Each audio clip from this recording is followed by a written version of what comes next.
Okay, well, nobody's in the meeting yet.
Here we go.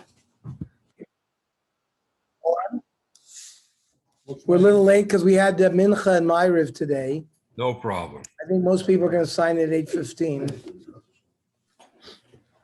How was your trip? The trip was very good.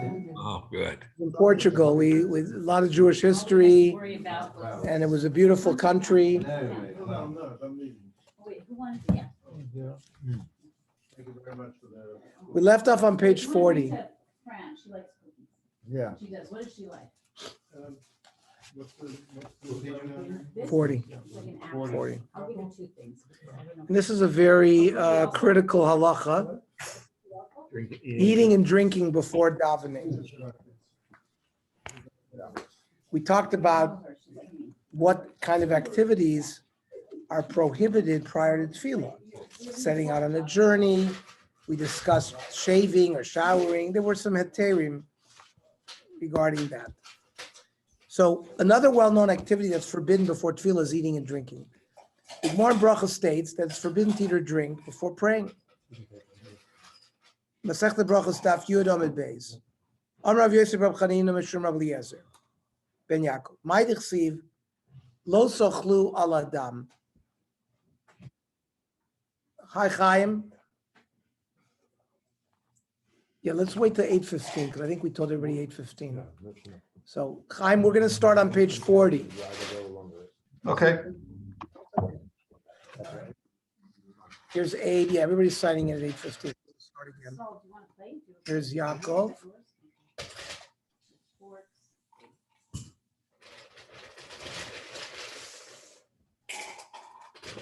Nice to see you again, Yaakov. It was just a few days. Yes, nice to see you again too. Likewise. Right, you want, you don't. We have more of a crowd here at the house today because we had Mincha and Ma'ariv. Because I had yard site today for my father. So the learning tonight will be Le'ilu Nishmas Yaakov ben Yecheskel.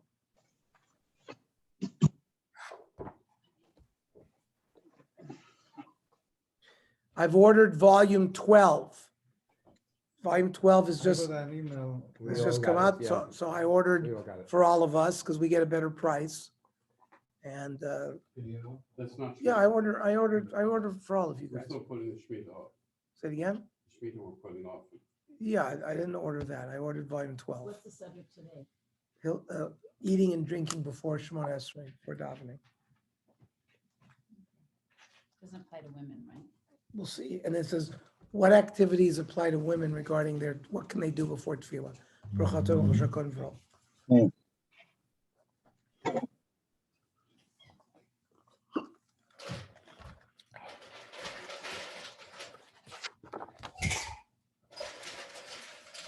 So we're going to deal with eating and drinking before tefillah. Page 40. The Gemara in Brachos Daf Yud Amud Beis. Amar Rav Yosef Rav Chanim Mishum Eliezer ben Yaakov. Mai dichsiv lo sochlu al adam. It's a weird formation of the pasuk. It should say lo sochlu es adam. Don't eat blood. What does it mean lo sochlu al adam? Don't eat on blood. That means lo soch. And the Gemara darshans lo sochlu kodem shetispalu al dimchem. Means when you daven, you're davening for your blood, that you should stay alive. So lo sochla, don't eat before you daven for your blood. Whoever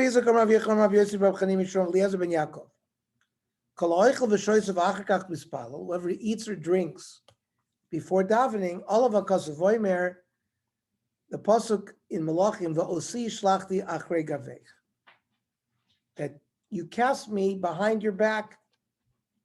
Al tikri gavecha ela geyecha. That means it's your pride and your haughtiness. Like in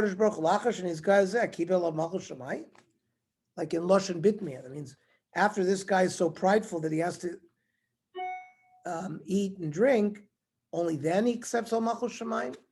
So it's not a good idea. So is eating and drinking ever permitted before Shachris?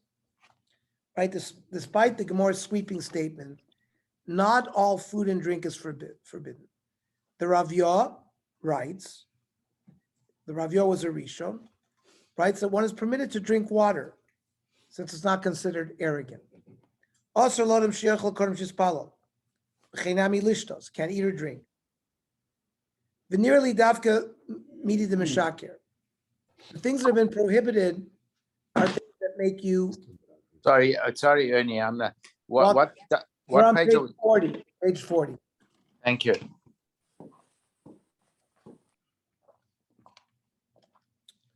Things that intoxicate you. The pasuk in Brachos.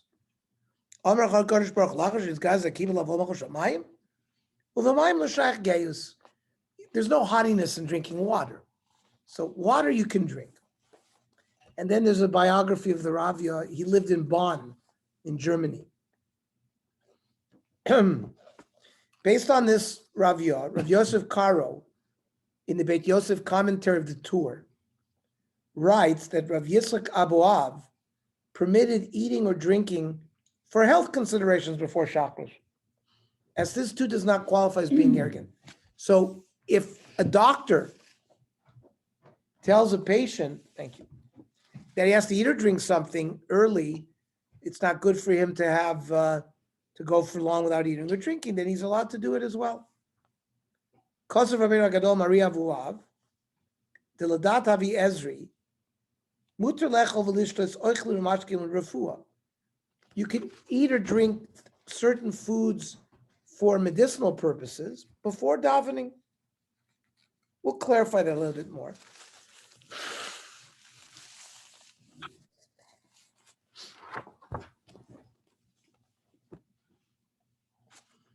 There's no arrogance in taking medicine or some kind of medical kind of food. Rav Yosef Kor records both of these leniencies concerning drinking water and food for health considerations. That's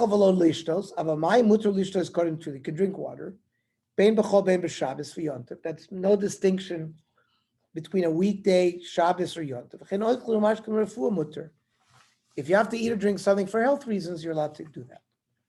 The Aruch HaShulchan, who's the more modern posek, right? The Aruch HaShulchan passed away in 1910, somewhere around that time, adds that not only is one who is ill permitted to eat before Shabbos, but even a healthy person who must eat food or medicinal items due to health considerations may do so.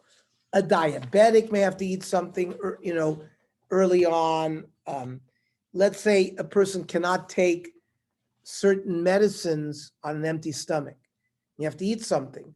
So that would be a medicinal reason to eat as well.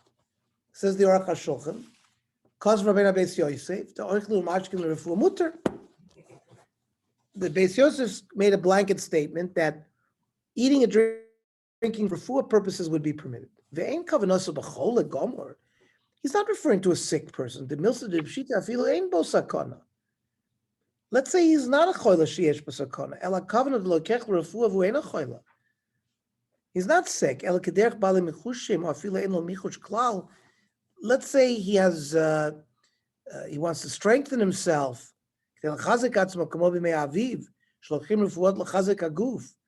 Like in springtime, people take medicine to strengthen their bodies. If there's an eating or drinking aspect, mutter. It's not considered haughty. Even if he could have waited until after davening, it's still mutter. Somebody who has a weak heart, it's permitted to eat or drink something if a person is not eating for specific health considerations, but simply will feel very hungry during the tefillah if he does not eat. Is it permitted? We're asking the question. Means person knows himself. If he doesn't eat something before davening, his davening is not going to be much. He's going to have a headache. He's not going to be able to concentrate. Is he allowed to eat? What is halacha on Shabbos and Yontiv? When the davening doesn't conclude until late morning or even early afternoon. The Rambam writes that if a person's hunger or thirst will interfere with his concentration, he may eat or drink. Hatzameh v'arav, harein b'chlal cholim. Being hungry or thirsty, in a sense, you're a choile. Im yesh po yecholos lechavin es daito yispalal, v'im lava yispalal sheyochel v'yishta. If he can concentrate without eating, then he should try doing that. But if he can't, he can eat. On Shabbos? And on Shabbos and Yontiv. On Shabbos, it can only be like after Krias Third, no? So far, we haven't seen a criteria like that. It's always Okay. spring to tefillah, meaning Shmon Esrei. Shmon Esrei. All of this is the things that you're not allowed to do before Shmon Esrei.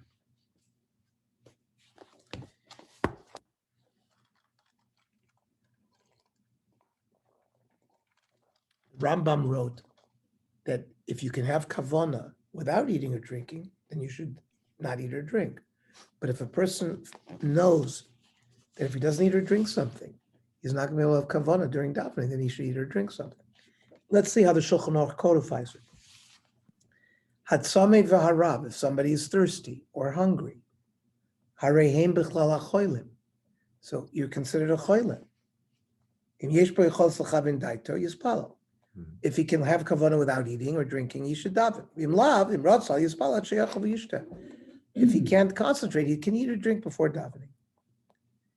It should be noted that the Rambam's allowance here does not relate to ordinary hunger, which a person can ignore for some time, but to a case of extreme hunger that causes him to feel especially weak. And it's pointed out by the Mishnah Berurah, who cites the Lavush, who writes that a person must be extremely hungry to qualify for this leniency. Says the Mishnah Berurah, Arav Harbe. It's not just you're hungry, you got to be famished, according to Lavush. And about this drinking water, the Mishnah Berurah writes that it extends to drinking coffee and tea as well. The Mishnah Berurah does not allow adding sugar or milk unless the person is ill. The teva kafe mutar l'shtois according to Tefillah, k'dei sheyuchal lechavin daito l'hispalo, ubeprat b'makom yishrogim behen. It means a person who drinks coffee every morning and he's like jittery without his coffee, that's basically what he's referring to, then you can do it. When you say I should have a dice built on, that means you can't settle your nerves without having a cup of coffee or a tea, you can do it. Also, belot sukkar uvelo chalav. He says without sugar, without milk. Nowadays, when the custom is to drink tea with sugar or coffee with milk, many achronim are lenient, including Rav Shlomo Zalman Auerbach and Rav Yitzchak Yosef. Amargish tzarich lishtos kodem hatfila. Mutar lo lishtos kafeh and chalav v'sukkar. You're allowed to drink coffee with milk and sugar. Ach yitachet shnochel lamer kodem lachein dover bakosha gon shma Hashem chaneini. You should say a kapitel something before you eat, showing that you sort of davened a little bit to Hashem prior to eating. Says the Yakut Yosef, right, the son of Rav Avadia, Mutar lishtos kafeh or te gam im sukar kodem hatfila. He also says you can drink coffee or tea with sugar. Ubeprat sakrin shein amazing vein bo mishum gai v'klal. Here for all of the people who use Splenda, here he gets a shot. Splenda gets a shot out because it's not amazing. It doesn't nourish you. It doesn't bring your sugars up. It's not sugar. You don't absorb it. So that certainly would not bring you to haughtiness. But Philip Shabbos mutar lishtos kafeh or tea im sukar kodem tefillas shachris. Kiddush. The obligation of Kiddush, which we're going to see, that's what triggers an Isser eating. But up until now, before you daven Shachris, you have not had a trigger of Kiddush.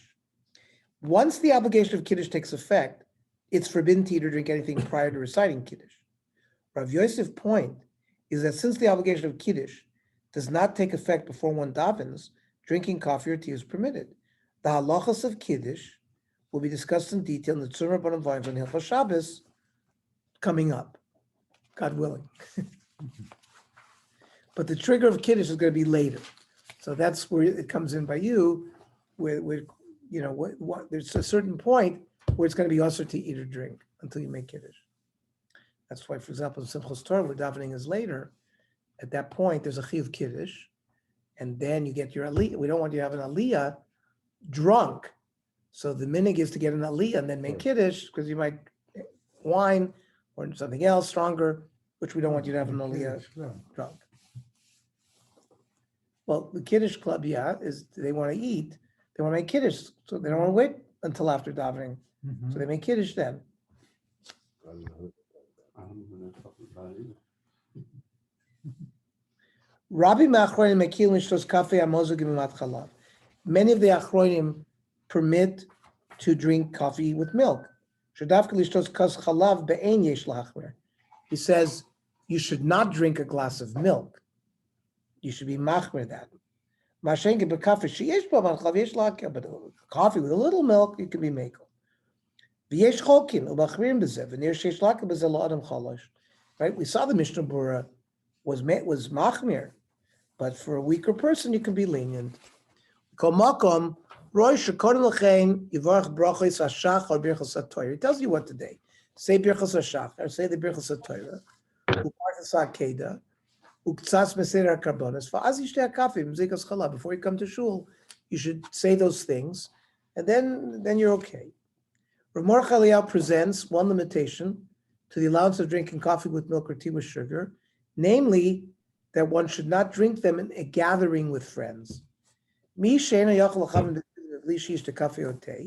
Somebody who can't have proper kavanah without drinking a coffee or tea. His din is like a sick person who allows him to drink before davening. And therefore you could drink it with sugar. He should drink it by himself. So in general, we tend to do it with our families at the breakfast table, whatever. He wants to say it's probably better to drink the coffee alone, not to socialize with the cup of coffee that you have, because then it could be viewed as, Friends, not family. he says el levado. He says you should do it alone. Now, what is the halacha with respect to a person who is weak or very hungry and cannot wait to eat until after Shabbos in shul, especially on Shabbos when the tefillah is long? Is it preferable for him to daven alone, not a minyan, right? And daven, and then eat or drink something first and then daven with the congregation? The Bir Halacha addresses this case and writes that he should ideally pray at home, eat something, and then attend shul, so that he can respond to Kaddish, Kedusha, and Baruch Hu. Says the Bir Halacha, who is the Chafetz Chaim, who goes into a little bit more depth in certain halachas in the Mishnah Berurah. Kosva Achronim, the ish chalash she'eno yochel lamid al nafsho ad eight shegormim at tzibur hagormim at tzibur tfilos v'beis haknesses. Tov yoter l'hatir shispal latzmo. A weak person who cannot last until the end of davening before eating should daven at home in his bebeito beboker. Because of this problem that you're not allowed to daven Shemona Esrei, you're not allowed to do all these activities before Shemona Esrei. Because lo sochlo adam, you're arrogant. Here you are davening in front of Hashem to ask for your life, and you're out, in a sense, fulfilling your needs. So it's not appropriate. So you should daven at home, v'yochel ma'at, and then eat a little bit. V'achar kach yelech beis hakneses lishmo kaddish u'baruchu u'shar divrei kedusha v'sheyochel kodem hatfilah.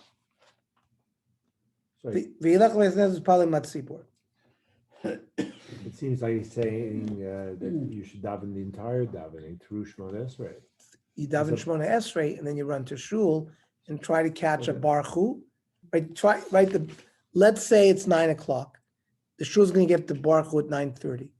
So he wants you to daven at home, daven Shemona Esrei, 9:15, then go to shul, and you'll catch baruchu and kaddish and other things, kedusha for chakras in a chanami. He wants you to daven Shemona Esrei. Just above it said, just do Birchas HaShachar No. and Karbanos. So this the Bir This is- Aloch. The yeah. Bir Aloch is more machmir. Yeah. The Bir Aloch is more machmir. But up what we said above was say Birchas HaShachar and all those things, then have a cup of coffee with sugar, not eat. But let's say a person feels he's got to eat a Danish, or so he's got to eat something to maintain him. So that's more than coffee. So then you have to daven a Shemona Esrei at home by yourself, and then go to shul for baruchu and kaddish and kedusha and that. Rather than that's the halacha. The Bir Halacha is telling us. Now let's see what Shlomo Zalman Auerbach says to that. So just another leniency. When does that make Kiddush? Say again? Does he have to make Kiddush at home after he does that, No. or what? No. This little eating that he's doing now is prior to Chiyuv Kiddush. Chiyuv Kiddush is going to trigger later. And then he won't be able to eat anything until he makes Kiddush. But here there's no din of making Kiddush at 9:00 in the morning before you eat. If you have to eat. In general, they're advising us not to eat. So if we can't make it through davening without eating something, they're advising you to say Shemona Esrei at home, eat, and then go to shul and finish. If he already davens, he's chayiv already in Kiddush. If he davens Shachris already, the chayiv Kiddush is. So before he eats, at that point, he should. No, but he ate. No, he davened first. He said that you have to daven first, do all those things, Yes. and then eat, and then go to shul. Right, but he wants you to eat after you've said Shemona Esrei. Yeah, so I'm asking, does he have to make Kiddush? How can he already davened Shachris?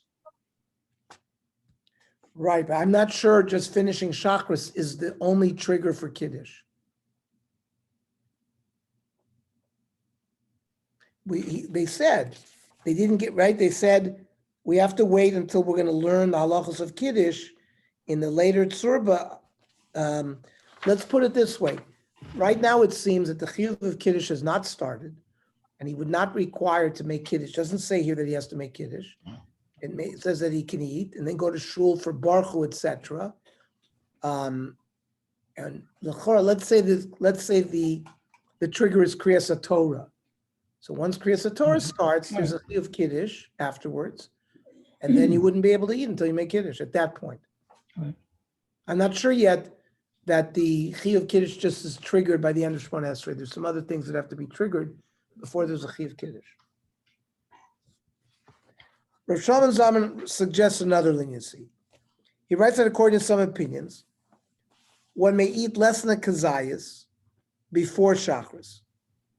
Based on this, in cases of need, he allows one to eat less than a kazayas and then go to shul if it will enable him to daven properly. I think here the eating less than a kazayas is not to solve the kiddush problem. It's to solve the eating before davening problem. It's not considered like you ate. Usually achila is kazayis. So if you ate less than the kazayis, it's considered like you didn't eat. The Yalkut Yosef is more lenient, ruling that even those who must eat more than the kazayis are considered weak by the halacha and are permitted to eat before going to shul. Says the Yalkut Yosef, Kayom, Matzui Sharabim V'Toivim Toamim Minei Ma'afeh Kodem Atfilah. He says, many good people have a little Danish before coming to shul. So he wants to be Malamed Chus here. Ube'ikar b'Shabbosav Yomim Tovim, mainly Shabbos and Yontiv, Shebehem Atfilah Misareches Kama shows. Davening will stretch. Yesh Lamed Alem Chus.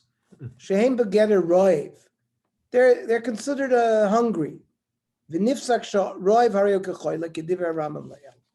So the Yalkut Yosef gives us the leniency that you can eat even more than the kazayas.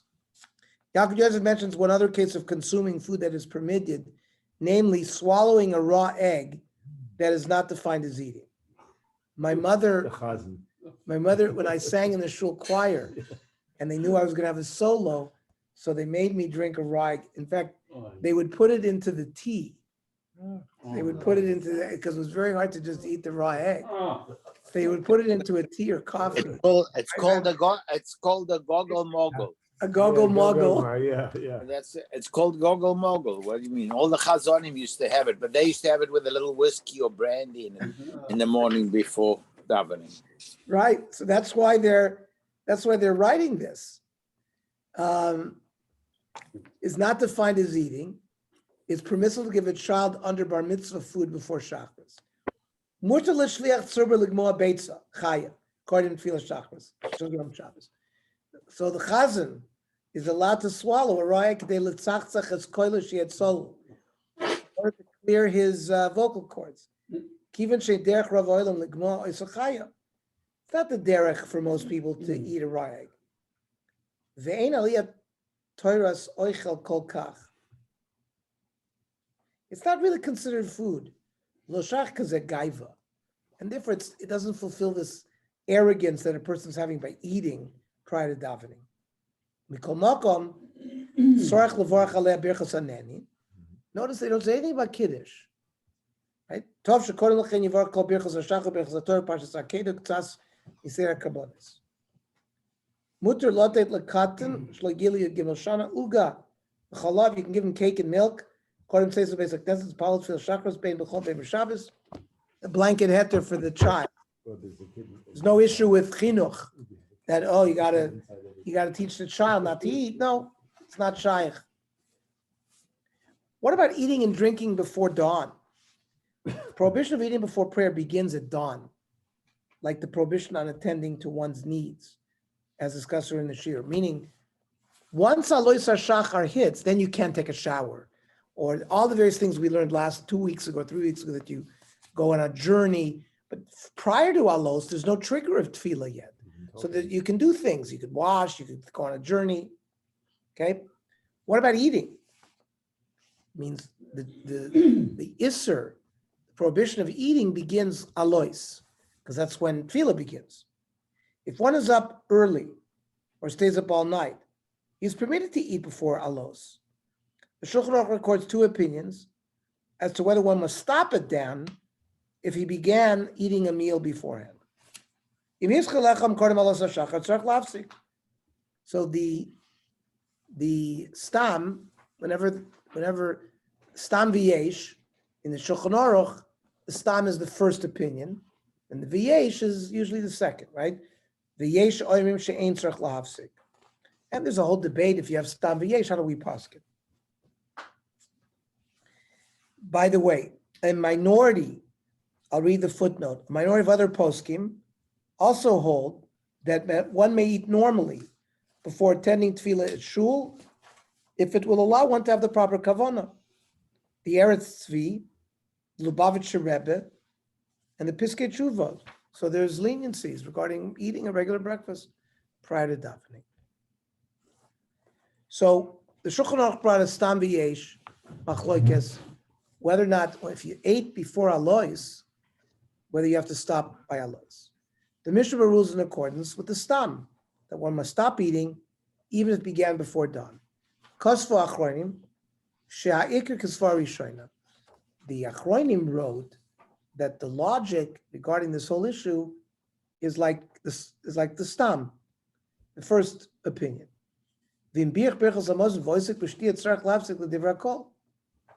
So if he already benched and now he's just drinking now, there's not food anymore, then certainly he should stop once Alos comes. The Mishnah also writes that one should ideally not begin a meal within a half hour before Alos HaShachar. You might come to continue eating and forget to daven. Nevertheless, he permits one to recite Birchos HaShachar first and then eat a meal. Also, there are certain jobs people have to wake up early in the morning. The produce market downtown, 4 a.m.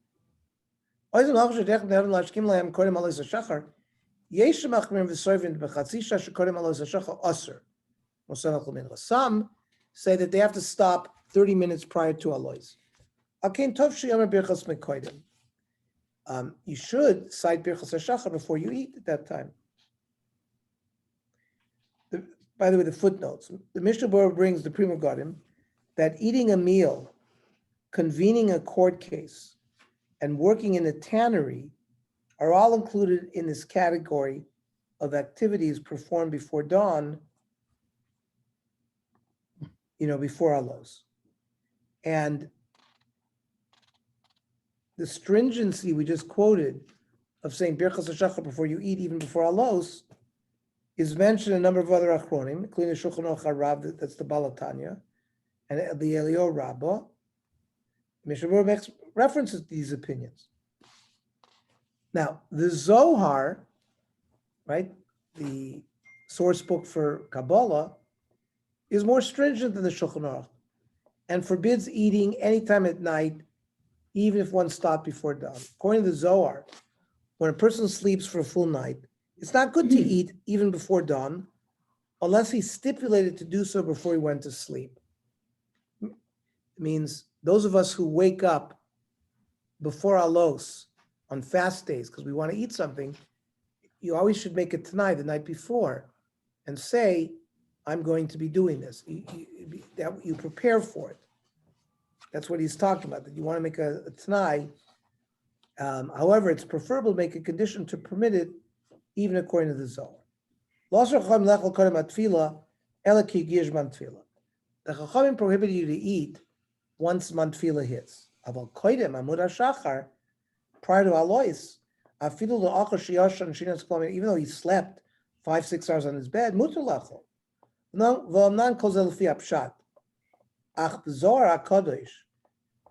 says the Yalkut Yosef in mystical literature, they're very stringent. Somebody who slept a good sleep at night,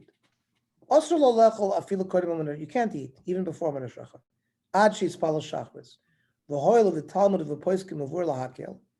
There are leniencies in the Gemara and Poiskim, like we mentioned. Yesh lahorus halacha kedivrei af neged haZohar.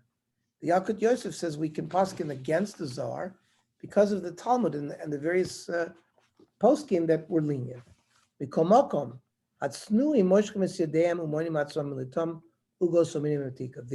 A bal nefesh, right? Somebody who's very careful in halacha usually will not eat cake or sweets. Because of the Zohar that prevents you really from wanting to eat anything. Those that are machmir on themselves, it's only coffee or tea. The Zohar didn't say anything by drinking. Page 48. Activities forbidden before tefillah for women. In principle, women have the same restrictions as men with respect to the activities forbidden before. What did we say? Lo tachlu al adam. You've got to daven for your life. So don't eat, don't all of a sudden have a meal before that. Well, women are davening for their life too. Based on that svara, they would have the same prohibitions. They too may not eat or drink in the same manner as men. And the Halichos Pas Yisrael brings it. Gamal Anoshim, Ve'abonis Asur Achila or Shtil of Neit Tefillah Shachris. Ela Im Keni non begetter Cholshos or Cholos. Unless they're weak or sick, Hamuteres B'ti Imo B'Shtias Mashka Al Piyadit, that are permitted to drink. On the other hand, some Achorim hold that women can fulfill their obligation of tefillah simply with a short paragraph. This will be discussed more in the second shir, the second chapter, the obligation chiyuv tefillah. What is the chiyuv for women? That means some hold that the chiyuv tefillah me'ikar adin is minimal. They have to say certain things. We'll see, not necessarily Shmona Esrei, and then they're potter from tefillah. If so, perhaps women may simply recite a short paragraph, such as Birchas Torah, and then eat breakfast. Rav Chaim Nissel writes in Rikshe Lev that contemporary poskim have disputed this. According to the Minchas Yitzchak was Dayan Weiss. He was the Av Bezdin before Rav Sternbuch, maybe 20 years ago. And Rav Yaakov Kamenetsky, women may indeed recite a short section of tefillah and then eat. While poskim such as Ephraim Greenblatt disapprove of this practice. I was zocha to meet Rav Ephraim Greenblatt, the Rivavos Ephraim. He has like 20 volumes of halacha. He lived in Memphis. He was one of the Talmidei, if not the Talmid Muvak of Rav Moshe Feinstein. And after Rav Moshe Feinstein's death, Rav Ephraim Greenblatt was one of the major poskim in America that all shilas came to. I met him once in Tzvika Reisman's backyard, where we were, had the opportunity to learn with him on one of these issues that we were dealing with, urology. And I also met him with Tzvika in Israel, where we sat with him for about an hour when we came on our testicular transplantation tour, where we gave lectures on that. And we videotaped. He passed away soon after, Rav Ephraim Greenblatt. He lived right near Rabbi Gottesman in Beit Vagan. So the Rivavos Ephraim, the Ephraim Greenblatt, is an important posek. Rav Yaakov Yellen, did you guys, had he already left to Memphis by then, or what was, did you know Rav Ephraim Greenblatt? No. He was sent to Memphis, I think, in the early 50s by Rav Moshe. Yeah, I don't remember. He just passed away in the last year or two. He was in his 90s. So let's see what the Rikshe Lev brings. Some poskim maintain that all women, even if they are not terudos means they're busy with children and all that, may eat breakfast before davening. But before eating, they should daven at tefillah tzara. Some poskim disprove of this custom, even though they observe that this is the prevalent practice. See further in Rikshe Lev for discussion of whether girls in school or seminary may go to their regular classes before reciting Shachris. He concludes that it's permitted, but ideally one should arrange one's schedule so that it can be completed before class. I mean, they should daven before class. Normally I go Rav Moshe Halberstam.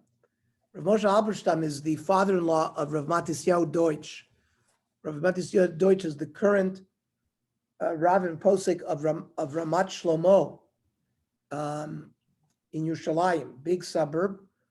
I was zocheh to have haskama from him on the Kahal Hashem.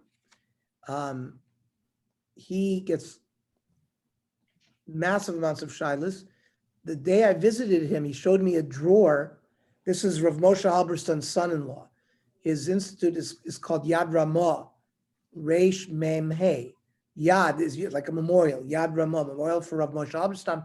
Rav Moshe Halberstam in the previous generation was one of the major medical poskim in Israel. And what Matisyahu Deutsch shows me a drawer with 50 maros that he got the night before. means women bringing to him bdika cloth, so for him to evaluate the color of the dam. Are they permitted to their husbands? Prohibited them? He got 50 in one night. Shows you that they live their lives ka'alocha every step. Okay, so Kain Amali Hagon Rav Moshe Alberstam.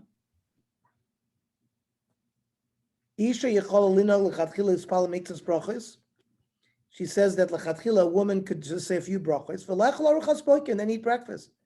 V'achakach Ispala Tefillah Rigid, then daven. Ein B'minchas Yitzchak, right, the Dayan Weiss. Shekosav Zel Shon Das Mogad Avram. Da Anoshim Yoitzis Be'ez Bakosha. U'Rishois Lachol Miyad Achakach. Women are Yotzei, their Chiyuv Tefillah with a Bakosha, asking Hashem for something. And that's Tefillah for them. V'ayin b'sefer Emes Yaakov, right? Lagon Rav Yaakov Kamenetsky. After Kaimel and Ikr Lalocha Ka Ramban, even though the paskin that the halachas like Ramban did not show chayavis b'tefillah, that women are chayav in tefillah M'Rabanan, mitam rachmi, because they need mercy too. V'aleihem lispal b'chol yom shachros u'mincha, they should daven every day shachros u'mincha. V'chein noagu anoshim belita, so did women have the practice in Lithuania. Mikol makom l'gabi ha'isur lechol kodem atfilah. This isur of being prohibited to eat before davening, yesh makom anoshim lismoch. Women can rely on das Rambam. Like we said, the Rambam. We haven't learned the Rambam yet. The Rambam and the Ramban, the Rambam and the Ramban are going to have a machlokas when we learn chiyuv tefillah regarding women. That the Rambam holds that they're yotzei with eza bakosha, v'lechol achar, and therefore you can, and then can eat afterwards. Wants to say that in a Torah, if they're yotzei with just a bakosha, let them do the bakosha. Then they can eat a little bit. Then they can, once they have some energy, then they can daven a regular davening. However, Kacham early Agon Rav Ephraim Greenblatt. Kach noyagos lechol v'achakach lispala. That the minig that they eat, then they daven. V'anita nesi shein ze minig toiv. Rav Ephraim Glimmer felt it was not a good minig. Ela shispal v'achakach yoichlu. And of course, he quotes his Rebbe Uligris Moshe. Af elu ayoidos lispalu mispalos kol yom yesh lo kiblu alayu isra achila kodem tefilasa. He brings a Rav Moshe that says even those that know how to daven and daven every day, they didn't accept on themselves this prohibition of achila. Shenoagu oichlos, shenoagu sheoichlos achar sheyomer ezer bakosha v'tzorachin ladina. That the minig was that they would say a certain bakosha and then eat, and he left it as a tzorachin ladina. So that's why Rafaim Grimblatt was mafakpek whether the minig was a good minig. Okay, so we see there's a machlokas. Despite the machlokas, contemporary poskim are often more lenient concerning girls who daven together in school, but find it difficult to eat breakfast after that in such cases.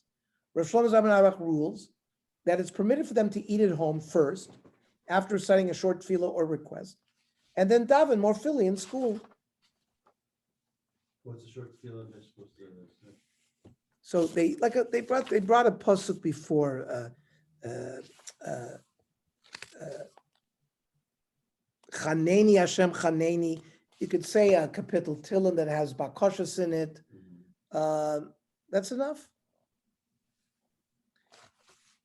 And we're going to see, I think, when we learn chiyuv tefillah by women, they're going to quantify and say exactly what they should say as a tefillah ktsara. Let's see what the Halichos Bas Yisrael says. Kach Kosav Liagon Rav Shlomo Zalman Auerbach, to the author of the Halichos Bas Yisrael. Le'inyan b'noi seminarim, the girls that go to seminar. Let's see, in the Israeli Haredi world, the Hebrew term seminar usually refers to both high schools and post-high school seminarians, which are often run under the auspices of the Beis Yaakov Educational Network. The halacha under discussion would be relevant to any girl over bat mitzvah who travels to school every morning. Those in dormitories should theoretically be able to daven before eating more easily. So lenient b'noi seminarim v'chadoim harotzis lechol b'veis, those who want to eat in their home, kodem halichas lebeis hasefer, before they go to school. Rei Mishnah Brura, shemachmer b'shachros u'v'mincha. He's machmer that shouldn't eat. Ulamaisa no lahakel, but the minig for women was to be lenient. Uvalvad sheyomer rezet tefillah k'tzar v'yikru kriya shema b'boiker.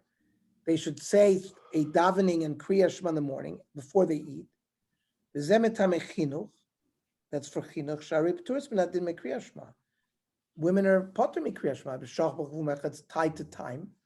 So it's like we learned. Now, let's just finish the machshava. We've already discussed the basic reasons given by the Gemara and commentaries for the prohibitions related to engaging in certain activities before tefillah. On a deeper level, understanding the significance and importance of tefillah in our daily routine can also help to explain the imperative to engage in tefillah first before other activities.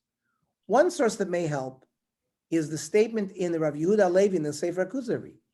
He writes that, remember that Rav Yehuda Levi lived in the year 1200, was a Rishon. He writes that tefillah is considered spiritual sustenance for the soul, and the soul requires that 3 times a day. V'yeh pri yoimoy v'leilo also sholish itois atfila. The 3 times that we have to daven, that's basically the product of a day. Haseder hazel nefesh kaseder mazon laguf. This seder of the 3 davenings in a day is like our 3 meals for the body. He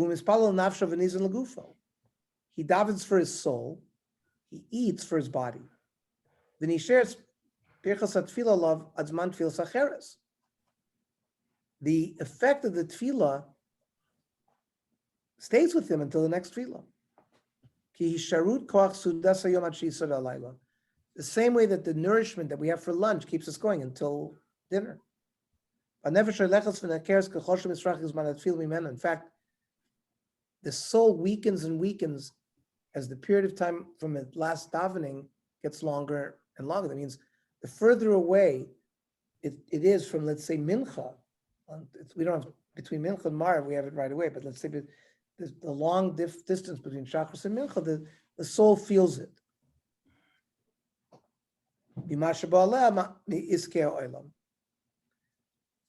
Rav Kook is quoted in the Oras HaTefillah, which is authored by Rav Moshe Tzvi Neria. Rav Moshe Tzvi Neria is one of the founders of the Bnei Akiva movement. Rav Moshe Neria founded, I believe, Kfar Haroeh. And the Kfar Haroeh, which is the first Bnei Akiva yeshiva in Kfar Haroeh. Haroeh relates to Rav Kook, Rav Avram HaKohen Kook. So Rav Neria was one of the major Talmidim of Rav Kook, and he's like one of the founders of Bnei Akiva, and he's the founder of the first Bnei Akiva yeshiva, Kfar Haroeh. You looking it up, Bernie? No, I'm looking at it. As saying that tefillah does not simply have an impact upon a person during the time that he prays, rather it impacts his entire day. The difference between somebody who davens and somebody who doesn't daven.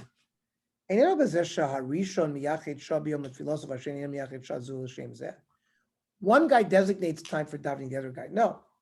Yeshkan Hevdel Ikari says there is a fundamental difference between these 2 people. Sort of the way they live their lives, the quality of their life are different. Also, the act of davening sort of creates a stempel for the whole day. So if, according to the Kuzari, our tefillah is critical as soul food, as physical food is for the physical body, so it's logical that this soul food should be given in the morning before one's physical food and other needs. This is therefore because one thereby demonstrates to Hashem that although one's physical body and needs are certainly important, fulfilling one's spiritual needs are the ultimate goal of life and our existence in the world. Similarly, if, as Rav Kook teaches us, our tefillah has an indelible impact upon our entire day, it stands to reason that this should be the first major activity that we engage in after waking up, so that everything thereafter can be positively impacted by the positive of our tefillah. Through being careful about the halachas of not engaging in forbidden activity before tefillah and engaging in our tefillah in a serious manner, we should merit to bring to fruition the words of the Kuzari and Rav Kook, that our soul is properly sustained and our day becomes an entirely transformed experience. Okay, so next week, we will begin learning the chiyuv tefillah, where it comes from, who has it, is it the same for men and women? You can see further on, we will be learning what kind of kavana, what proper, what position do you have to be in, and not just standing, but what kind of standing, and the kavanas that you're supposed to have. What about the hefsek? What about the shliach tzibur, the tefillah sat tzibur, and the tashlumim davening, Hazar Sashatz, Birchas Kohanim. So stay tuned. Any questions, any comments, anybody? I'm going to turn off the Tzurba and then we'll do the daf. Okay. Shkoyach. Go to, you want- Well, give me a Yeah. few minutes, Walter, before we turn on the daf. I'll wait Okay. for you while you get home. You may not because you're tired? I'm tired. Okay. So What I was looking at was the dates for you. It's like 12.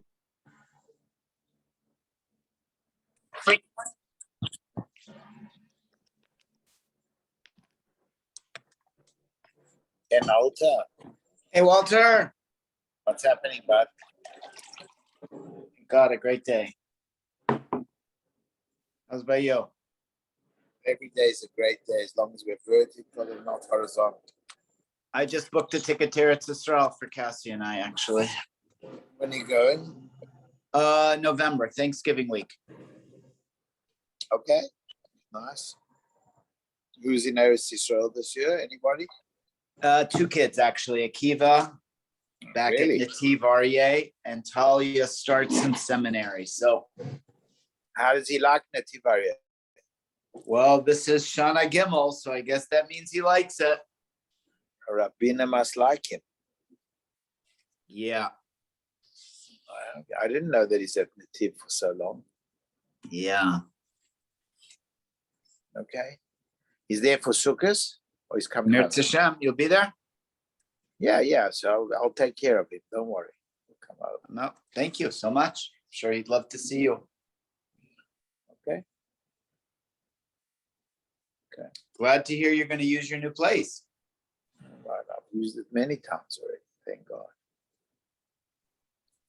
Thank God. Yeah, Did I hear Marlene Sukkot's reached special there. Marlene reached out to you today, right? No. Yes, she did. She sent you an email. I saw the email. Okay, maybe in the afternoon. I was on appointments, but I'll get to it in the morning, gladly. Please. You guys are very busy. Esty had an operation yesterday. Thank God she's home today. So. Yeah, I overheard when I was in Sheer at Ernie's yesterday. I heard she did very better than expected. Yeah, thank God. So she's home today. So that's Wow, good. Nisim and Niflaot. that's amazing. Does she need help? You need a nurse or anything? No, we have a nurse. Of course, we have a nurse. Yes. Okay. Why you wanted to be the nurse or what's going on here? No, How come you know nurses? I guess because I'm fond of the Philippine people. What can I tell you? no. So we have a proper nurse, for the next few days, please God, so that she gets well, and that's it. Good. Should be up and walking soon enough, hopefully. She is walking already. Wow, She was up yesterday afternoon walking. amazing. Yeah.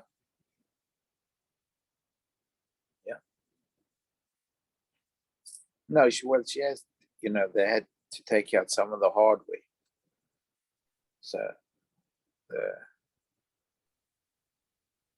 I always thought they just put it in and that was it. It was in. no, what happens is once basically what happens is the bone grows again, right? So once that happens, so the hardware is not necessary anymore. it's not necessary anymore. Once the fusion takes place, right? They fuse, which sometimes they don't, sometimes they do, but if they fuse well, so then that hardware is, and she's very thin, so it bothered her when she had an operation 20 years ago. So there was, and that we didn't want to take it out because it's complicated. So we didn't, but it bothered her all the time. And now this time when they did it again, so it was really, you could feel it, on her back. She's very thin and it actually stuck out. So every time she sat, it was painful. All right. I'm glad to hear it's out, and I'm glad to Yeah, hear but- that this surgery